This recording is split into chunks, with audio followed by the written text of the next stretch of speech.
All right, so today we're going to look at the top 10 retail stocks, meaning stocks that are being bought up by you and I, the little guys. There are some big surprises and huge changes at the top, and I couldn't believe the stocks that were on here this time around, and I couldn't believe the stocks that didn't make the list too. So let's go over each stock individually, and I'll kind of tell you my thoughts on the stock and whether or not I think it's a stock that you should pump or a stock that you should dump. That's kind of my rating system that I like to use. And remember, that's from a long-term buy and hold investor's perspective. There might be a trade there, but I'm not a trader, so that's not what I'm not considering that in my calculation of if it's a pump it or dump it. So if you like getting the truth on stocks that I don't normally talk about, make sure you like the video if you like getting the truth without the hype. Now, when I do these type videos, sometimes I get comments like, why are you choosing that stock? Why are you talking about that stock?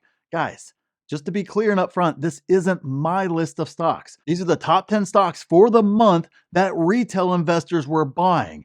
That right there is where the list is coming from. This isn't my list. If you want to see my list, which has 18 stocks that I'm looking to buy, and I also have my price targets along with it, and you want to have free coaching as well, make sure you check out the pinned comment down there for my group where we have a massive sale where you not only get that, you also get to take the brand new stock course that's been completely redone, 65 lessons long. Guys, there's so much. I'm not going to jump into it right now. I'll give you more details at the end of the video, but check out the pinned comment down there before the sale goes away and the price goes back up. We just had our first coaching session this weekend and it was awesome. So make sure you check it out, get your spot so that way you can be a part of those sessions as well. All right, so stock number 10 is AMC. You guys know there's nothing for me to say about this one. A complete dump it. I still don't understand it. I still don't understand why retail, us guys, why we're buying it.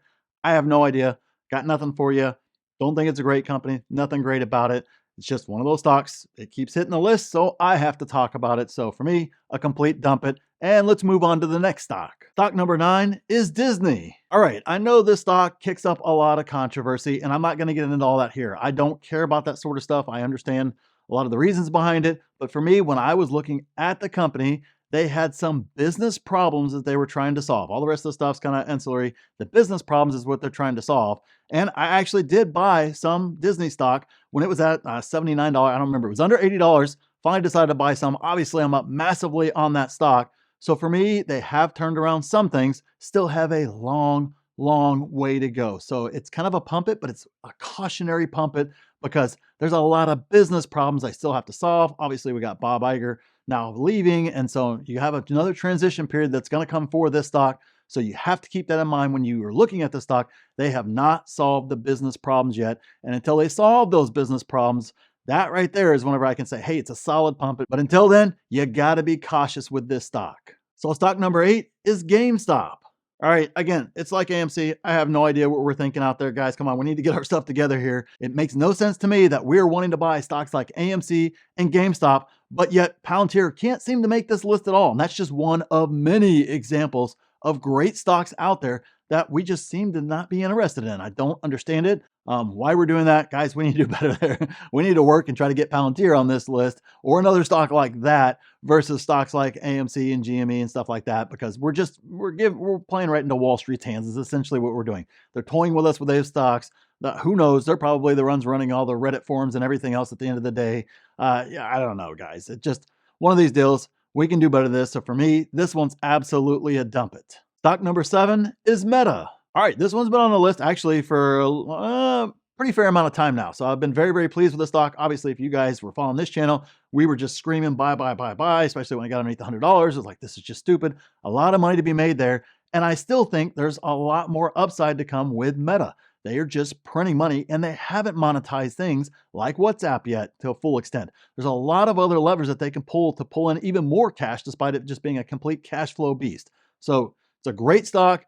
Still, not necessarily crazy sky high overvalued or anything ridiculous like that. Still a great deal and still a stock I want to hold long term. So it's absolutely a pump it for me. Stock number 6 is Ford. Guys, I don't get this one either. Maybe it's trade there. Maybe that's the reason why this one keeps popping up on this list here. But the balance sheet's ugly. The income statement's ugly. There's nothing pretty about Ford and what they're doing right now. Legacy Auto, they have albatrosses that they cannot get rid of off their financials. And because they can't get those off, it makes it incredibly hard to absolutely print money. And then throw in the fact that, hey, we're still in a high interest rate environment. Even if the Fed decides to cut a couple times, it's still going to be high interest rates. You're not going to be getting those 0% loans. It's just a tough business out there. in the car business, and then add in the fact that the financials are absolute trash, and that makes it even harder to make any money. There's a reason why these things are trading at such low multiples, because they're not good companies. So for me, Ford is a dump it. I'm staying far, far away. Never liked Legacy Auto, and I'm going to continue to stay away from Legacy Auto and put my money to work other places. So stock number 5 is Microsoft. Well, I guess it's appropriate they're number 5 because they're one of the top 5 companies in the world today. They have executed on a high level. They have really taken advantage of the AI hype and have started integrating it in a lot of different places. There's just not a bad thing to say about Microsoft. They are a great company, mega cap company that continues to innovate, continues to stay ahead of the curve, and it's a great stock. Now, it is trading a little bit rich right now. I'm going to be honest with you guys with that, but that doesn't mean it's not a great stock. I'd much rather pay a little bit of a premium for a great stock than I would pay a really great price for some of the other trash stocks that are on this list right here. So for me, Microsoft is a pump it. Definitely trading a little bit rich right now, but I see nothing but positive things coming from Microsoft over the next year. So absolutely great stock to own, great company. Number 4 is Nvidia. I don't know what to say, guys. This has been and for more than a year, their performance has been unbelievable is the only way to do it. It is record earnings after record earnings, record guidance, record everything, blow it all out of the water. And then the next quarter, they do it all over again. And at first it was kind of like, oh, they can't keep doing this. Well, guess what? We're like 5 or 6 quarters into this sucker and they keep doing it. And all the rumors of they're cooking the books. I mean, that's how ridiculous it's gotten for the people that are short this sucker. They've got to resort to things like, oh, I think Nvidia is cooking the books. It's not really that good. It's not really happening that way. And of course, that's just typical BS there. That's how great they are performing, that you just got to make up something out of left field because, well, nothing else is working because everything else is incredibly positive. Now, how long does it last? I don't know. Are they continuing to stay ahead of competition to where maybe the competition catches up to their chips and then their next chip just blows that one out of the water again? Completely possible as well. Who knows? I'm sure at some point in time this will slow, but when is that train?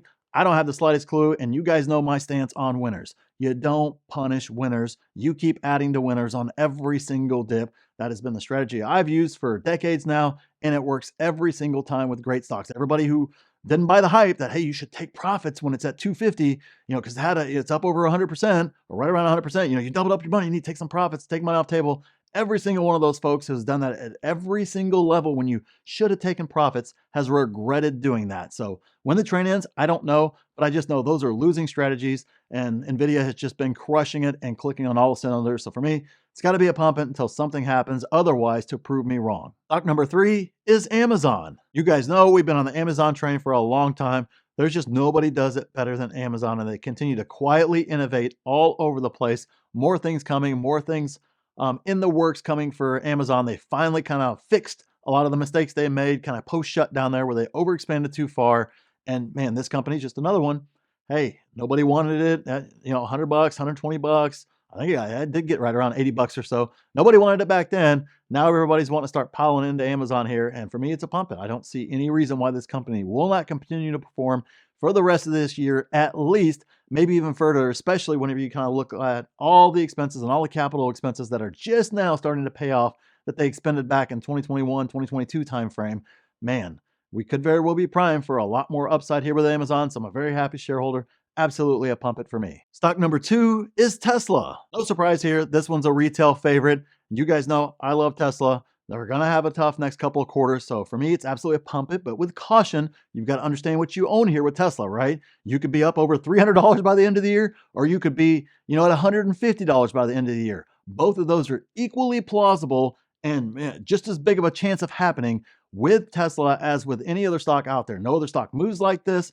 This is the reality with Tesla. But for right now, Elon has told us, not me, this isn't my projections, Elon has told us it's going to be a rough next couple of quarters as they work through some things. So I suspect it's going to trade down in the meantime there. But for me, it's absolutely a pump it. Great stock long term. I understand what they're doing long term. Long term, this is all going to pay off. So I'm a very happy shareholder. However, if you're going to own this stock, you have to understand the roller coaster that you're on. So keep that in mind when you own it. And stock number 1 is Apple. Well, it's my favorite stock on the list, and it's finally started its fall from grace. So maybe number 1 and number 2 is showing that retail is absolutely into buying the dip per se, and then holding the stock all the way through. I hope that's what's happening here. Now, I think Apple may have more downside in the short term here because it was very, very richly valued for more than a year, almost really over 2 years.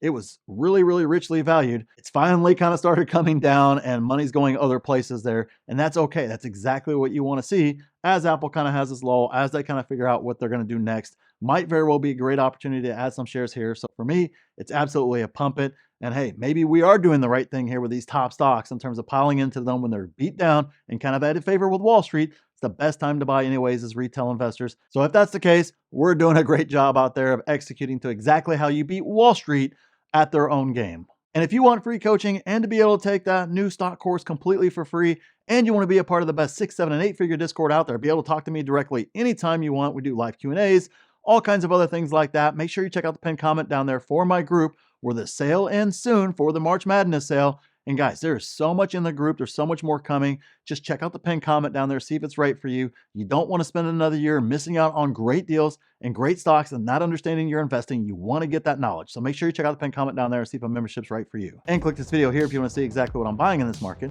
And click here to see my exact plan for this market. So thanks for watching, and we'll see you in the next one.